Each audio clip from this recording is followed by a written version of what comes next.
Good morning, good afternoon, and good evening to everyone here. How's everyone? Can you hear me okay? Just type one so I know that you can hear me and see me okay. And of course, see my screen.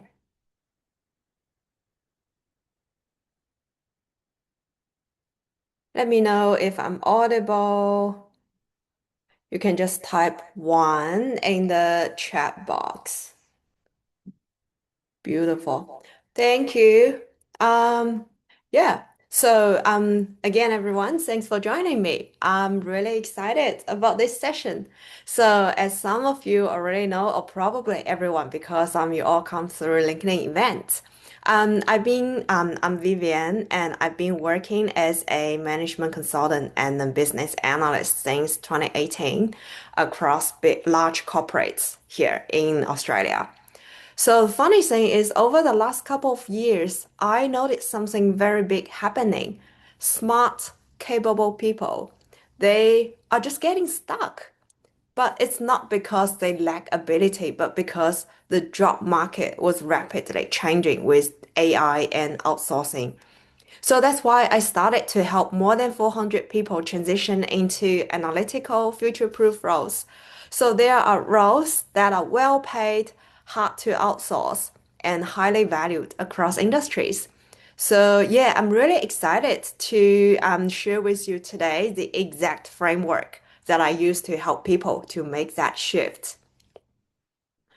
Okay, let me explain why this matters right now. AI and outsourcing, they aren't removing job titles overnight because they're just removing things quietly. And when enough tasks disappear, the roles will eventually follow. And salary growth, it's also slowing in operational work. And while analytical and decision-made based roles, they continue expanding. So, yeah, if you don't understand this shift earlier, what you're really missing isn't just information. You'll be missing positioning. You'll be missing the language that employers hire for, or you'll be missing the chance to move before the pressure hits. So, some of you might be thinking, oh, this doesn't apply to me. I'm safe. Or this probably costs a lot. Or I will think about it next year. And that's completely normal. But here's the truth. Waiting feels safe, but it's often the most expensive choice for a long time. It's not about fear, it's about moving out earlier while you still have the control, you still have the choice. So let me ask you a very quick question. Who already feel the shift? You can quick hands up or type yes in the chat.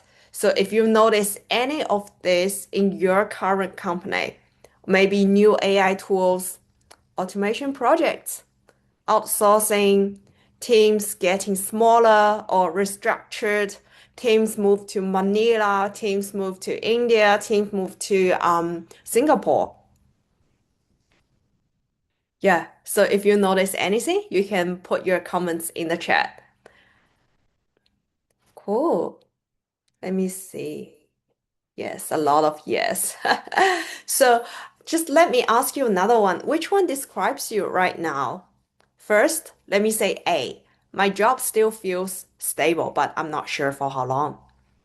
And B. I can feel things shifting, but it makes me nervous. And C. I know I need to upgrade my skills. I'm just not sure where to start. Which one suits you most? I will say A again. A, my job feels still stable, but I'm not sure for how long. And B, I can feel things shifting, and that makes me nervous. And C, I know I need to upgrade my skills. I'm just not sure where to start. B and C, A and C, A and C. Okay. Yeah, that's completely normal. And then let's dig deeper over the next couple of minutes to see where we exactly stand. Okay. Let me clarify who this session's really for. It's for professionals who are capable, but they feel underpositioned. Like you're not lacking intelligence or work ethic, but something feels stuck. It's for people who can see AI and outsourcing, like outsourcing trends happening, but they don't know where to move next.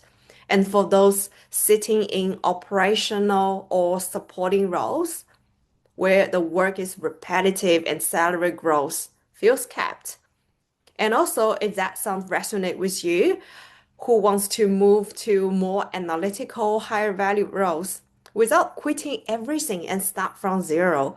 Nobody of us, we want to start from zero, right? So if even one of these resonate with you, then you're exactly who this is designed for. We're gonna talk about each of the problems and how to solve later during this session.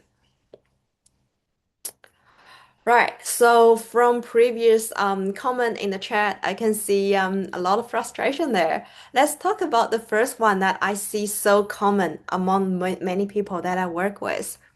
For example, you're doing your role well, maybe even better than before. You work so hard and you work your ass off, but somehow it doesn't feel progress. The work keeps piling up, yet it's more repetitive and then yeah, more automated and then less recognized. And you see systems doing more of what you used to do, but no one's really explaining what that means to you. And deep down, you might be thinking, oh, I'm working harder than ever. But then, am I actually moving forward? Because they're two different concepts. Working hard, moving forward. Sometimes we think working hard, that means a lot. But then, if you're still staying here at the same spot every day, you're not really moving forward, right? So if that sounds familiar, you're not alone. That's exactly where the conversation begins. And yeah, if you have the right strategy, it's not a hard one, to be honest. And yeah, here's the second thing.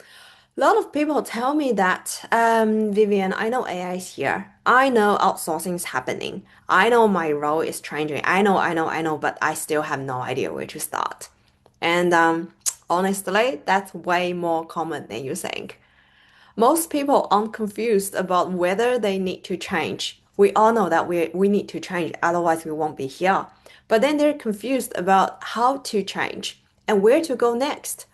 It's a feeling of, well, I want to step out. I want to move into something more stable, more strategic. But then what exactly am I supposed to jump into?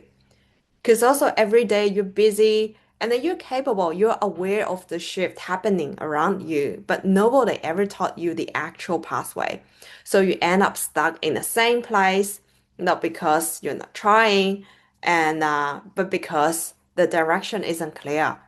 And yeah, again, that's what exactly today is here for. Because I want everyone to turn from I know I need to change into, well, I know where I am going and I know how to start. And here's the third frustration, the one that the hardest to admit.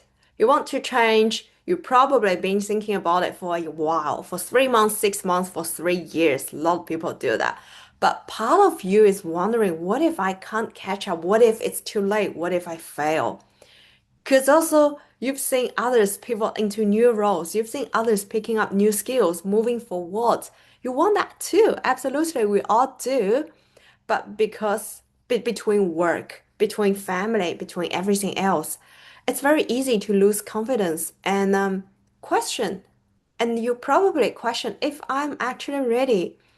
But the truth is, it's not about being fearless. It's about having the right roadmap and support.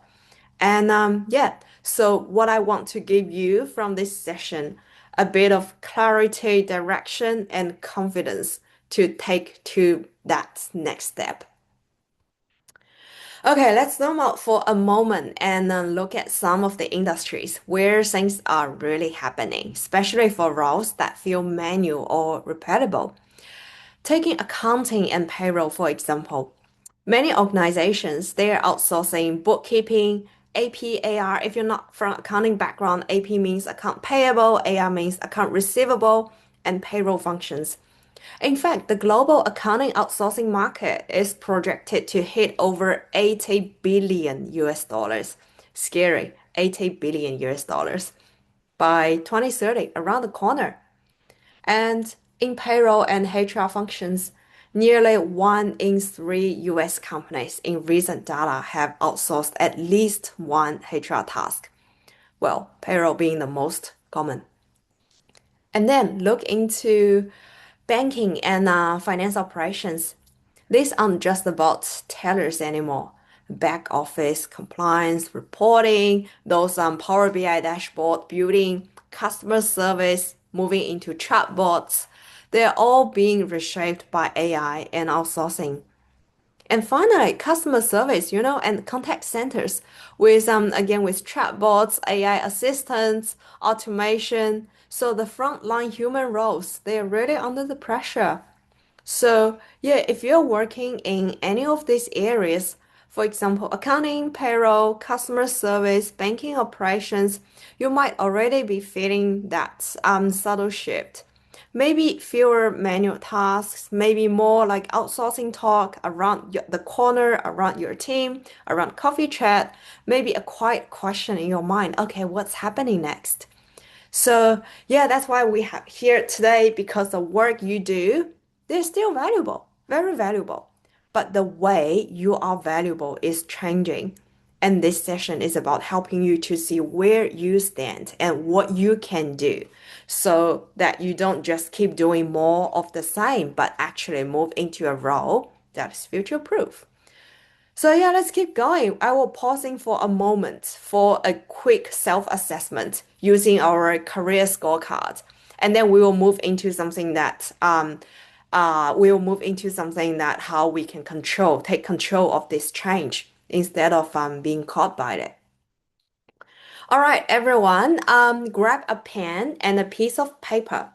We have a simple career scorecard to help you to see where you stand in this AI era.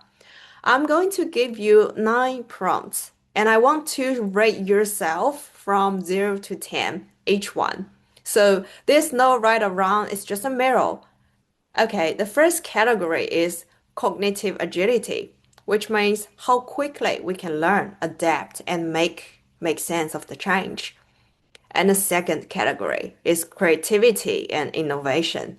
So that's a part AI still struggle to copy. And the third category is human-centric skills. It's about communication, collaboration, it's about trust. It's the skills that make you irreplaceable. As we go through this, just write your number down. So by the end of that, you'll instantly see where your strengths are and where you need to focus if you want a more stable, future-proof career. Ready? Let's start. I'll move to the next slide. Rate yourself from 0 to 10. Well, 1 to 10, it's the same. 1 is the worst and 10 being the best. Okay, cognitive agility, how fast you can learn and make sense of things. So under that, we have first learning transferability. What does that mean? So that means can you take something that you just learned and actually use it tomorrow? For example, you watch a quick Power BI tutorial tonight. Tomorrow, you can build a simple sales dashboard. So that's called learning transfer, not memorizing. Rate yourself. And the second, critical evaluation. What does that mean? Can you tell whether AI's answer is right, wrong, or even dangerous? For example, ChatGPT writes you a report, and then you instantly spot the part that doesn't match the business logic. And third, cross-disciplinary thinking. So yeah, it sounds abstract, but it really means can you connect the business, technology, strategy, marketing, sales, and risk compliance in one picture, the end-to-end business thinking. For example, if you're working in banking and then I will say, okay, payments start falling and you don't just blame the system. You will consider, oh, that's a combination of, let's say, system delay or might be new compliance rules or merchant configuration, or even that's the operation process that doesn't make sense. Okay, that's the first category. Second category, creativity and innovation. So that's a part that AI still cannot copy. For example, problem reframing you can turn a messy problem into a clear question that everyone understands.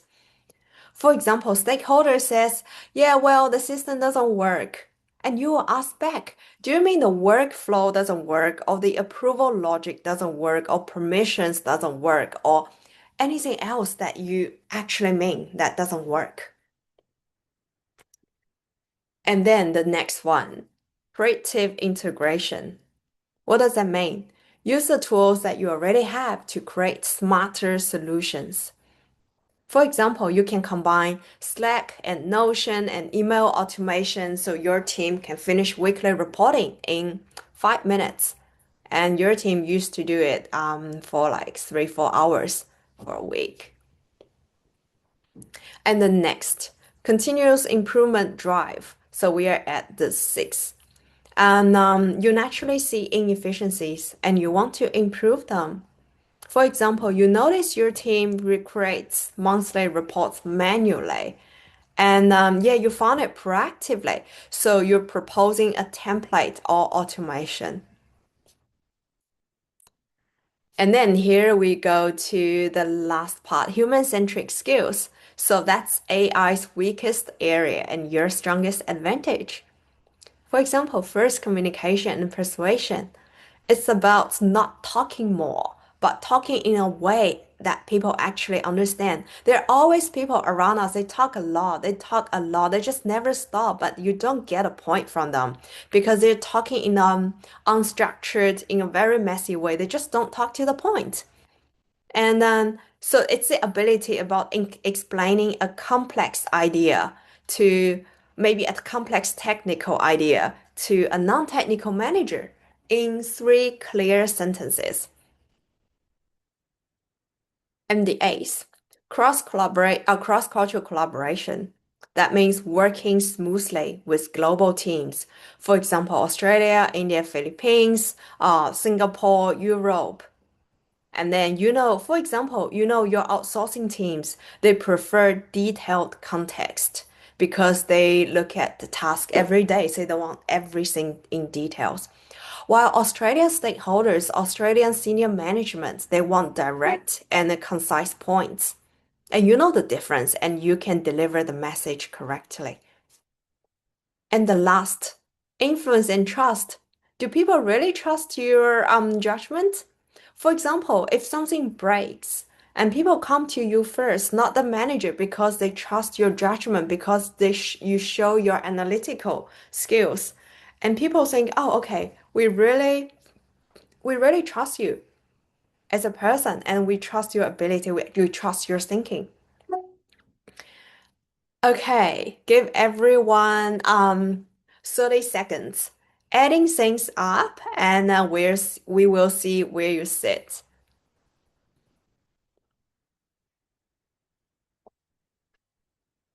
Feel free to put your number, put your score in the chat box and let's see where everyone stands.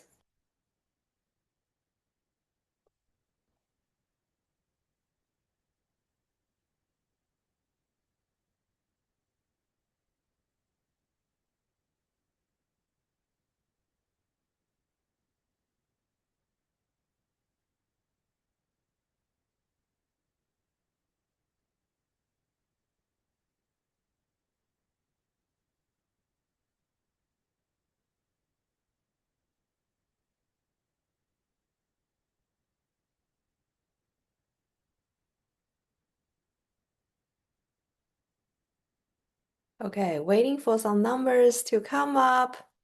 What's your score? 80, between 80 to 90, between 60 to 70. Anshu said total 73. Between 60 to 70, Michelle said. So Anshu, your number is like a very balanced triangle.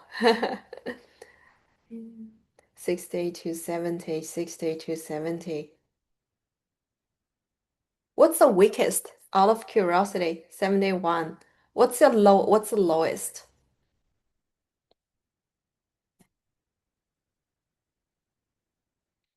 71, 71, we've got a few 71s. Is the human-centric skills the lowest, or the creativity, innovation, or the cognitive ability? Which one would be the lowest? I'm actually very curious to know. Number nine, influence and trust. Yeah, that's a hard one. That's really a hard one. But we have a mini exercise at the end of this session, and you will see how you change your wording and how you change your mindset that can instantly make a change. All right, let's keep going. And we've done through that. And yeah, so yeah, coming to the next part, is that all about, well, being scared, fear? No, absolutely no, because here's the exciting part. Let's talk about this change actually, why this change actually means for you. Because first, it's a chance to turn all that repetitive manual work into something more strategic. And instead of just following steps or fixing errors, you'll start thinking bigger. You'll solve problems, you'll improve the process, you'll actually make an impact. And second, it's about repositioning yourself for higher value roles. When you learn to think like a business analyst, you will move from being the person who gets told what to do to the one that actually people go for answers. And finally, it's also about growing with technology instead of fighting it. So you don't have to be afraid of AI. When you know how to use it and how to guide it, it actually makes you more valuable.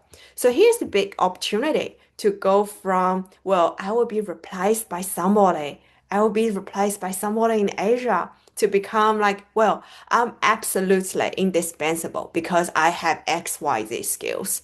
And then we will do some hands-on later today to show how you can improve that immediately. Okay, so you probably noticed that I mentioned business analyst over my last slide. So what exactly is BA thinking? Business analyst thinking. So it's not just a job title, it's a mindset. It's the ability to step back and see the bigger picture, to ask why before how. And it's about connecting the dots between data, between system, between people. So decisions, they are not based just on guesswork, but they're based on real insights. And it's also about always looking for smarter, simpler ways to get things done and being the person who brings clarity when everyone else is stuck in the weeds. So that's what makes someone truly valuable in the new world. Because no matter what changes, people who can analyze, people who can connect, and people who can communicate will always be in demand. Okay, let me share with you a quick story because this is a reality for a lot of people that I work with. One of my mentees used to work in payroll, and she was great at what she do, but the work was repetitive and process heavy. So when her company went through restructuring, her role was made redundant. Classic story, right? So instead of feeling panic, she decided to treat it as a reset. And that's exactly what we work inside my mentoring program. We turn real experience like yours into future-proof career. And then she learned how to think like a business analyst, to look at payroll from process and system point of view, not just data entry. And within 3 months, she landed a payroll BA business analyst role, and her salary literally doubled from 75 to 150. And her work became more strategic, and more importantly, she finally felt secure again. So that's what happens when you learn how to reposition yourself. So the layoff actually becomes your opportunity. And then let me share another real story. So this time from somebody in technology. One of my other mentee, she was a data analyst, super capable. She knows all the SQL, Python, Power BI, all these kind of things. But then she started to notice that tools like Copilot could literally auto-generate her dashboard and reports. She's just the one who's sitting and then being doing nothing. And then her company began outsourcing part of the data team overseas to Singapore. And then most people around her, they got nervous, but she decided to act earlier. And then she learned how to think like a business analyst. She connect the data into business problems, improving workflows, communicating insights that leaders actually use. So 4 months later, she landed a digital transformation business analyst role. Her salary jumped by almost 40% from 100 to 140. Her work became very strategic, and now she's the one helping her company to decide which AI tools to use. That's so cool. So yeah, instead of being replaced by them, she makes decision on, well, which technology we adopt and who we probably replace. That's probably the not cool part, but here's the trend, right? So that's what happens when you stop competing with automation. You have to lead it. Okay, so why me? A few of you might be wondering. A few years ago, I started to help people land better roles, like friends, former colleagues, referrals, and honestly, I was pretty good at it. People who were getting interviews and land roles. But here's what kept me awake at night. I'd see incredible, talented people. They're smart, they're hardworking, they're capable. They accept 65K roles when I knew they could command 120, 150. They'd say something like, "Oh well, jobs like that, they aren't for people like me. I don't have the right background. I don't have confidence. Why would be me? I would just be grateful if somebody wants to hire me." And the frustrating part, I couldn't always explain why that some people landed six-figure roles quickly, while others still struggle for months. I was helping people, but I didn't have a clear, repeatable approach that I could teach. So I became more obsessed with figuring out that pattern. What separated people who landed 150K roles in 90 days from those who struggled for a year. And I start to track everything. What did successful candidates resume what did they have in common? How did they answer interview questions differently? And what made hiring managers choose them over the experienced candidates? And yeah, after working with 20 plus people, and three patterns became crystal clear. So the first pattern, results language. The people who got hired faster, they didn't list responsibilities. Well, they showcase measurable business impact, not managed data analysis. But instead of saying managed data analysis, they will say something like, well, I analyzed 50,000 customer records, I identified 2 million revenue opportunity, and I drove 80% sales increase. That's the impact. And the second pattern, it's called structured interview responses because they didn't wing around interview answers. They use specific structure for every behavioral questions. You probably hear about STAR, situation, task, action, results. Same framework every time, but I do have a few more framework if you do need to tell, well, business analyst project stories. It's literally predictable success because that's what the employees love. And the third, proof over promises. They just didn't say, well, they could do the work. They showed it. For example, portfolio projects, real analysis, there are tangible deliverables. Hiring managers stop seeing, well, that's a potential in that person. And they actually see, well, that's a capability in that person. So once I see these patterns, I organize them into structured framework.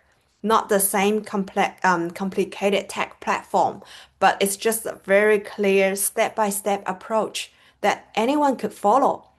So today, the framework is what I call the Reframe, Rebuild, and Rise framework. It's not magic, it's not a secret. It's just a structural approach that takes the guesswork out of landing high-paying roles. So, yeah, here's what I help people to achieve. Hundreds of professionals from employed to 120 to 150 roles, 150K roles. Average lead time, 3 to 4 months from start to offer.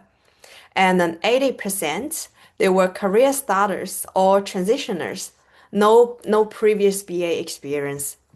And then not because they were special, but because they follow a proven approach. And that's exactly what I'm going to walk you through today, the same framework that my mentees use to land six-figure offers. Even when they're competing against people with more experience, people more senior, but they still get the roles. Okay, so a quick one, guys. I will make a quick deal with you today. I do have an unhidden agenda, and essentially, I will be selling you something. I will be straight up and tell you that I will be selling you something because I know the longer that I work with you, the more that I can help you to achieve the results you want, right? So who would agree that if your mentee works longer with a mentor and spend more time with you, that could be better results? Yeah? Yes or yes? Great. So here's the thing. I want to make a deal with you. So if what you hear today from me, you don't resonate with yourself and you think I'm full of crap or you think I don't believe what I'm saying. And I never want to come to another training and ever want to waste any time again. And I don't want you to come to any other sessions or waste your time because clearly I'm not the right person for you. And that's totally okay. That might be, well, my haircut, my hair color, that might be my accent, or even it might be the way that I talk. So if that's you, that's cool. But here's the second type of person, and I'm speaking to you. If you get value of what you're listening today, if the things I say make you think, well, I believe that I see, I understand, and I need to learn more about that. Well, I'm going to invite you to book a time so we can help you to map out a plan for your career where the topics that we covered today. We can help you to implement deeper into your career, and yeah, that's going to come by spending more time together. Because quite frankly, I only have 60 minutes today, so I don't have enough time so to continue the conversation after that. If you found valuable what you've heard, would that be okay if I ask those who are interested to book a time to have a chat so we can go through and map out your personalized plan around how we can implement some of these strategies in your career? Would that be okay? Let me know if that's cool, right? Okay, great. So back to the framework. Reframe. Reframe is the first big shift, and honestly, that's where most job seekers get stuck. People tell me like, I want to DIY, I want to fix my resume myself, I will just apply and see what happens. But here's the problem, they're applying without understanding the market demand. They don't know what hiring manager actually look for. So yeah, they end up sending out the CV full of tasks, not outcomes. They think their job titles equals to their value. And yeah, their task equals to value as well. And then the market doesn't hire business, you know? It hires for clarity, problem solving, and business impact. So Reframe is about seeing your experience through a completely different lens, the lens of a business analyst. Once you shift that perspective, your entire job search becomes easier, faster, and way more strategic. And the second step, once you have reframed how you see your work, the next step is about rebuild your value. And this part is actually much more practical than people think. Rebuild means taking the work that you already do and developing the skills that makes you feel valuable beyond your current role title. Things like process mapping, spotting gaps, underlying the pain points, underlying the pain points and then understanding them, analyzing requirements, and using simple data to explain what's happening. So, yeah, you don't need to become technical at all. You just need to learn how to think in a more structured, analytical way. So, these small skill upgrades are what opens the door to payroll BA, HR systems BA, and transformation roles, and finance BA and technical BA, all kinds of BA roles. Because rebuild is where your career starts shifting from operational to professional or even future proof. And then the final step, rise. That's where you take everything that you have reframed and rebuilt, and you position yourself for higher value roles. You have to act like them. So rise is not about changing industries or learning a brand new skill set. Actually, it's never about it. It's about making your existing value visible in the language that hiring manager and leaders actually care about. So that means, for example, package your work as projects, not just tasks, and show how you improve accuracy, reduce delays, how you solve the problems, or how you made a process more efficient. And honestly, people don't hire for don't people don't hire for charity. They hire for like making a business impact. What kind of value do you bring to us? Can you cut the cost? Can you improve a process? Can you make things automated? Can you actually build some business impact? So yeah, that's where people start to not to see you as operations, but as somebody who contributes to real business outcomes. And yeah, rise is the moment that you shift from execution to influence. And yeah, once you hit that level, AI, outsourcing, automation, none of them can replace you because you're just at that level that people want you. Okay, cool. So now you probably get it. It's about building a career that grows with technology and strategy, not against it. So yeah, they understand how to take data systems and analysis and turn that into smarter decisions that drives real results. Because technology doesn't replace human thinking, that actually amplifies it.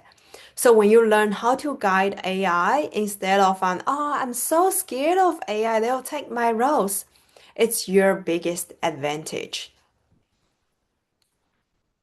Okay, so if this is hitting home, you're actually in the right place.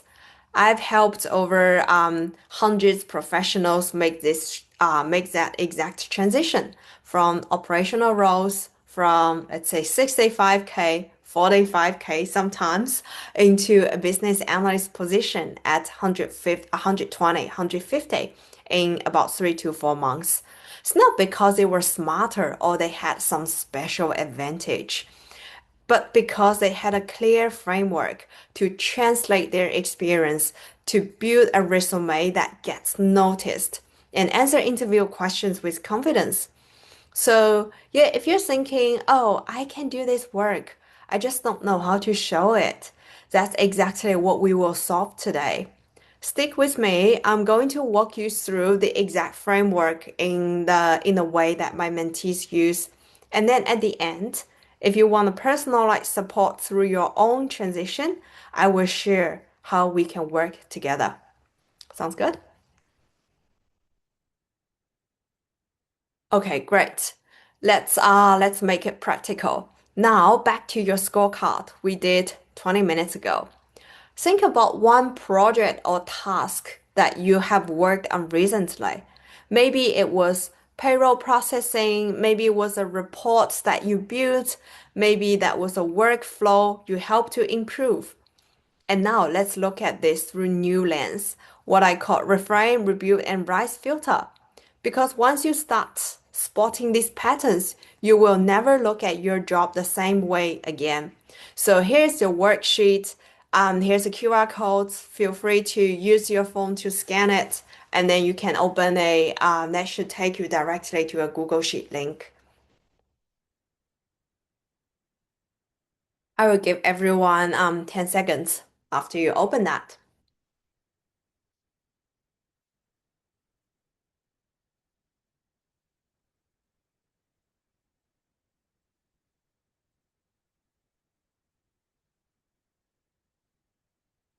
Okay. Oh, the QR code doesn't work? Is it just you or works for you? Okay. Paste the link here. Okay, I will do that.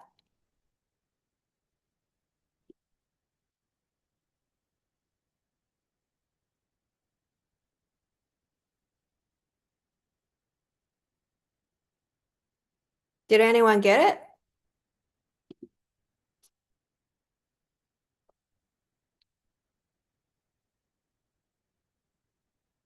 Cool. I'll make sure everyone gets a link and then yeah, we'll move to the next step.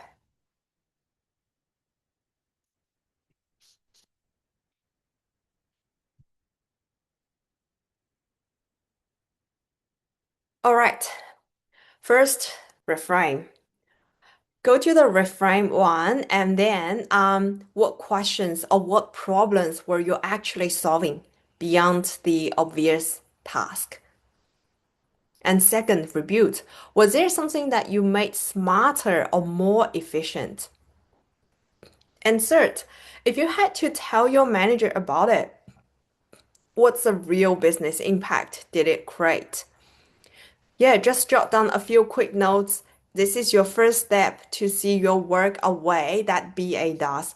I'll give you 2 minutes. Well, if you can't think of an example, let me help with that. You can put your situation in the chat box. I will give everyone 2 minutes. And I've also shared a few examples on the screen.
So if you're done, feel free to put your work in a chat box and then let's have a look. Or if you get stuck and put your situation in a chat box and I will help you with that.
Okay, anyone who wants to share? Got an example here, say 4 hours weekly, create a shared tracker, and it must exist in your work 100%.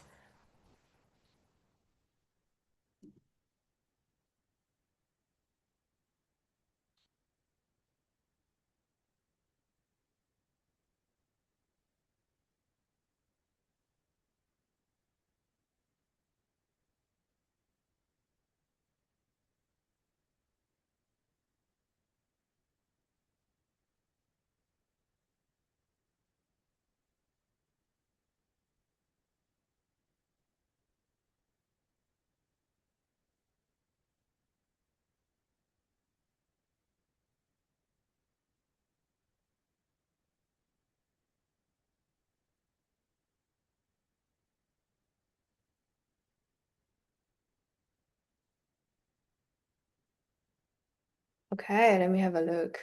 Problem, our lab process was error-prone and time-consuming. I helped to build an automation workflow, reduce time and mistakes. How do I improve it? Workflow, measure data capturing, tagging the cloud ERP time. Okay, that's good, Anshu. And then make it a bit more measurable. For example, how much time did it save? And then turn it into some annual savings, like annual figures. For example, if we were hire two heads, and then how much do they cost? And that's your rough annual savings. And also that can be around accuracy, compliance, and then about reduce risk. So there are all angles about it. So it's not only about the numbers. It's about tangible and intangible outcome. Make sense?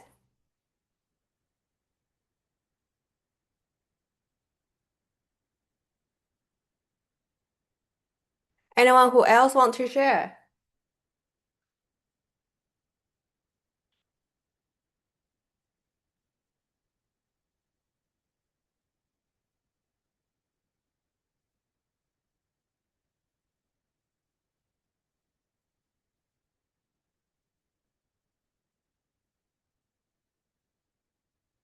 Seems everyone's working hard.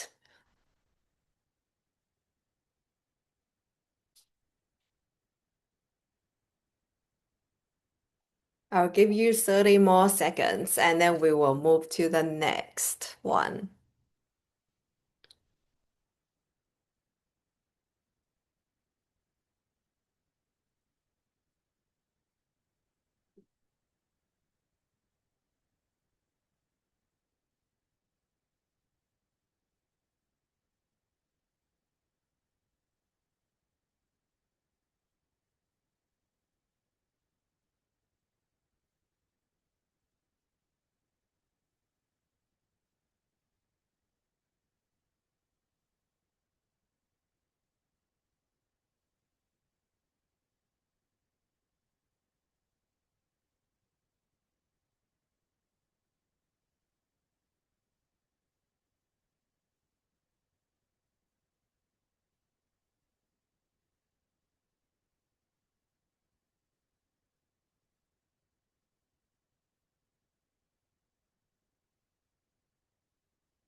Okay. Time conscious, we move to the next chapter. And then you already have the Google link, so feel free to complete it after this session. And yeah, for the attendees here, feel free to send it to me. You've got all of you got my emails, and then send it to me, and I can help you to have a look because that's critical part if you want to move to the next stage of your career. Okay, let me look at the next one. Problem 700 US bugs tasks in the backlog. Reframe, issue miss, group them. Look, two-way, patient. Okay, I think reframe, duplication, and important issues missed. And you know what? That's more um Shwetali. Is that the way to pronounce your name? Am I pronouncing it right? Yes. Okay, okay, Shwetali, I think that's exactly on the task level. What I would say, in terms of reframing, I wouldn't say duplicate and then important issues miss them, blah blah, group them. That's like somebody from the outsource team that you can do. Focus on how you proactively identify that issue because outsource team or AI can't do that. So, for example, you identified it from like proactively reconciling a report and then spot something doesn't make sense, and then you connect with the stakeholders and then validate with them, etc., etc. So there was a bit process, so beef it up. There's a bit process to do it rather than just say I group them and then I use Copilot. And then I grouped them and I helped in prioritization, just expand a bit more. Does it make sense? Yeah. Cool. All right. Cool. Now you've seen how powerful it is. Again, use the same work. Yeah, you can say reframe and then let's say which part does your role could AI outsourcing impact most? I would say identify that part of the work that at risk or what skills you already have that are actually future proof. So use that example, build up your project. And then rebuild. It's about you can say something like I mapped out the process, so should we tally back to what you have mentioned, and then that's exactly the gap. Fill the gap, and then you mapped out the as this process on the data flow, and then you conducted some discovery workshop with the stakeholder, etc., etc. It's all about these things, there comes storytelling. That's a lot of BA project work. And Rise, it's about repositioning yourself for higher value roles. So yeah, where your voice shapes decisions instead of just following them.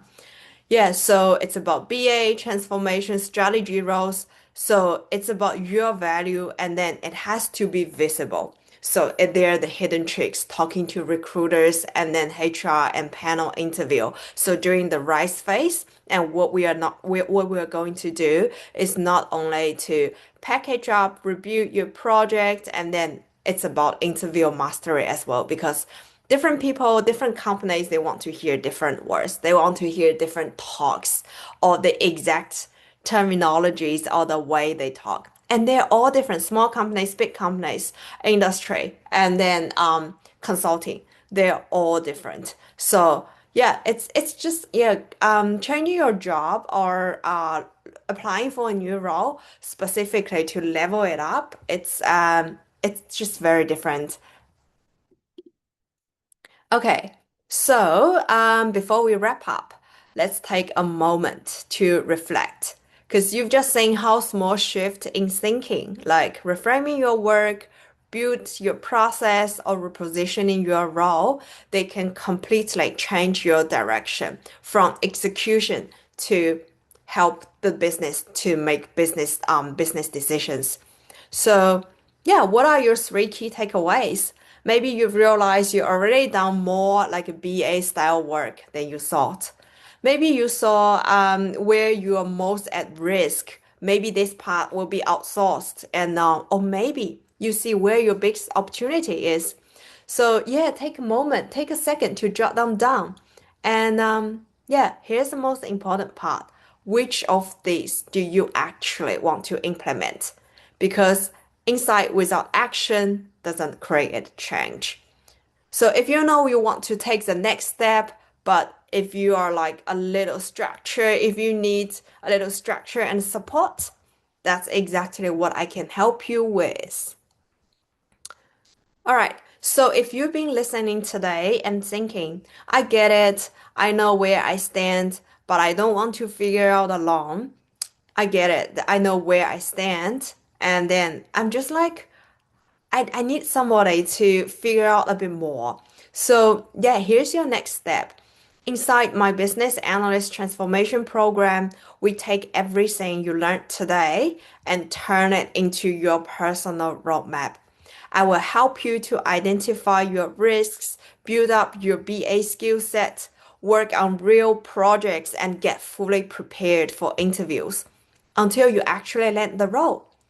So if you'd like to see what the roadmap looks like for you, scan the QR code and we will explore it all together. I will give everyone 60 seconds to find out a good time and then we will go to QA. Remember, the best time to future-proof your career was yesterday. And the next best time, it's right now. So let me, for people who can't see it, let me put in the link anyway.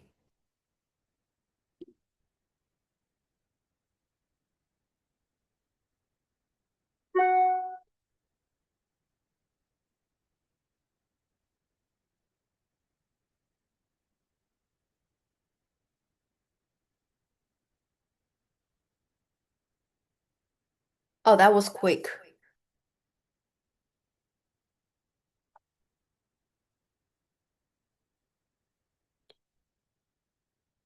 All right, thank you, Anshu Swetali and Mason. Do I pronounce your name right? I'm really bad at pronouncing the names.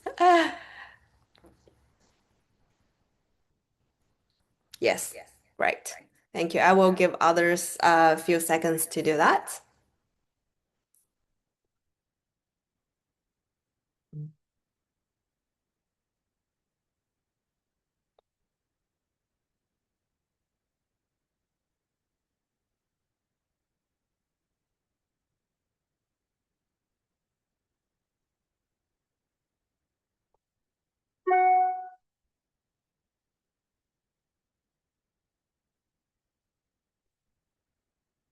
Yeah, I can see serious people are serious about the future. That is great.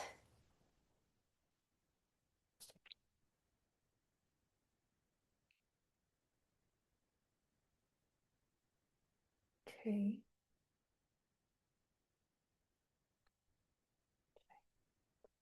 Right. Thank you, Nick Shay. Yeah, guys, I'm limited by time, but I know for each and every of you, we can go deeper, and I can help you by giving you a couple of more systems and resources that might help you with the topic. So, yeah, for those of you who are ready and would like to have a chat so that we can map out a bit of the plan and go a bit deeper. So, let me have a look. Cool.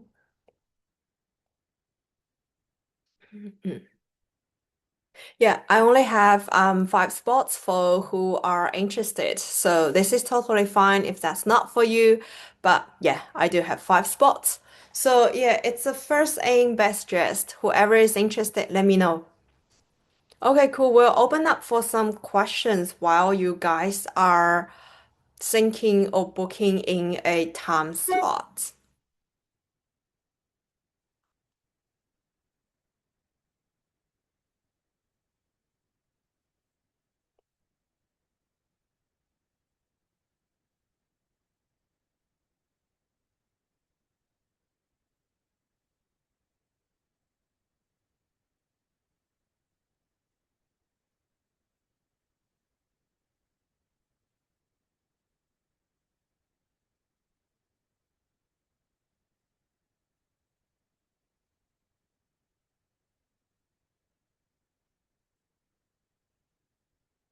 Okay.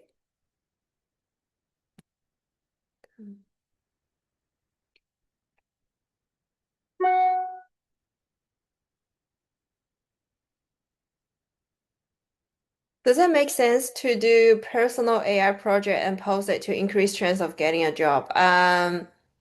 Not really. Yeah, sorry, just before that, Minu, are you coming from US or Australia?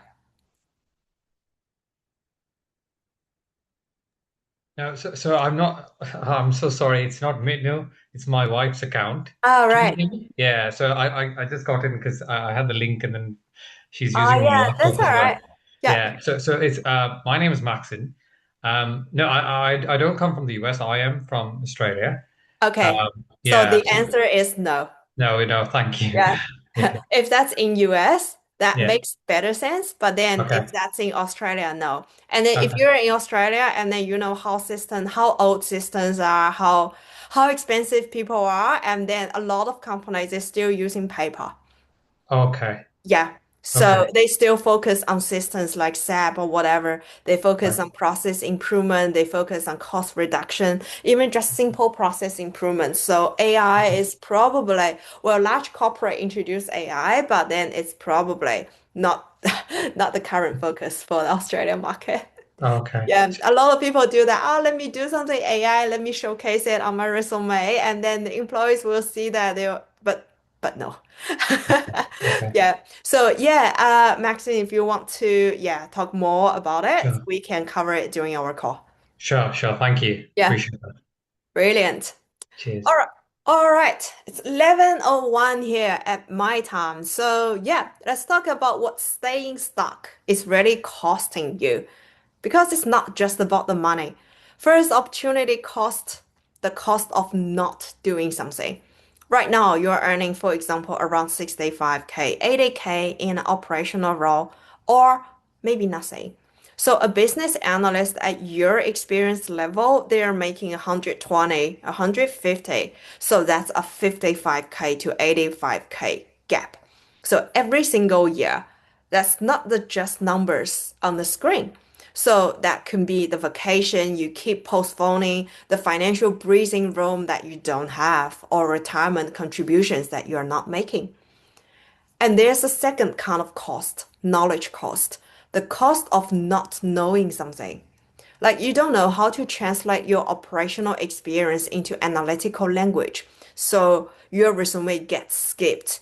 You don't know how to answer. Well, tell me about the time you use your analytical thinking to solve a problem. So you fumble interviews for roles that you could absolutely do. And not knowing how to position yourself that keeps you invisible in hiring managers. So who need exactly what you offer. And then the third one, execution cost, the cost of not implementing something. Maybe you've watched YouTube videos, real articles, a lot of newsletter, podcasts. You know you need to pivot, but without a clear roadmap, without somebody helping you to rebuild your resume, put in the words that employees like, practice real interview scenarios, and maybe will create portfolio-worthy projects. You probably stay exactly where you are. So here's the truth. The question isn't whether you can afford to invest, I don't know, 5,000, 6,000 in your career transition. It's whether you can afford another year at 65K when 120K is within reach, coming back to the same event and hoping something magical happens. All right. Thank you so much for being here today. I hope this session gives you a little more clarity, direction, and confidence to shape your career, not just survive the changes. So yeah, if you'd like to stay connected, connect me with LinkedIn, follow the newsletters, and get the latest industry hiring trends and job seeking tricks. Or still, you can jump in the call. Let's map out your career roadmap together. Remember, you don't need to have all it figured out. You just need to take the next right step with the right support. All right, guys, I can't wait to see where your next chapter looks like. Have a good one, guys. Bye.